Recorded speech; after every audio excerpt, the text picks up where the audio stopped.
श्रीकृष्ण उद्धव, मैत्री, विश्वास आणि अंतिम उपदेश. भगवान श्रीकृष्णांनी उद्धवाला ज्ञानाचा संदेश का दिला?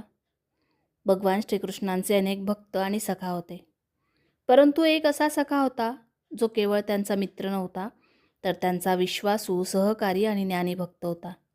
तो म्हणजे उद्धव.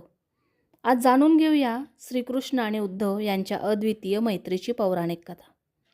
उद्धव हे ऋषी वंशातील अत्यंत ज्ञानी आणि विवेकी पुरुष होते.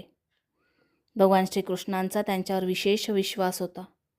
द्वारकेतील अनेक महत्त्वाच्या प्रसंगी ते श्रीकृष्णांचे सहकारी आणि सल्लागार म्हणून कार्य करत होते. त्यांची मैत्री ही विश्वास, आदर आणि ज्ञानावर आधारलेली होती. एकदा श्रीकृष्णांनी उद्धवांना गोकुळात पाठवले. नंदबाबा, यशोदा माता आणि गोपींना आपला संदेश देण्याची जबाबदारी त्यांच्यावर सोपवली. उद्धवांनी गोपींना श्रीकृष्णांचा संदेश सांगितला, परंतु गोपींचे श्रीकृष्णावरील निरपेक्ष प्रेम आणि भक्ती पाहून ते स्वतःच भारावून गेले. त्यांना जाणवले, निस्वार्थ भक्ती ही केवळ ज्ञानापेक्षाही श्रेष्ठ असते. भगवान श्रीकृष्णांचा पृथ्वीवरील अवतार संपण्याची वेळ जवळ आली.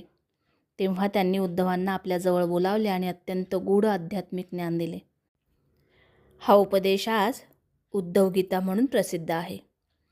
श्रीकृष्णांनी उद्धवांना सांगितले, हा संसार नश्वर आहे.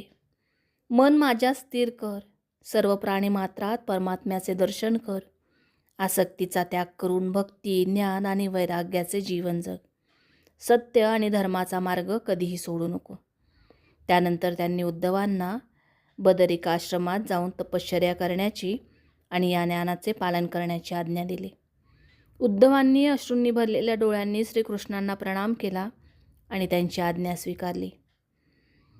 यातून आपल्याला शिकवण मिळते, विश्वास, भक्ती आणि ज्ञान यावर उभे राहिलेले नाते काळाच्या पलीकडेही अमर राहते. जय श्रीकृष्ण.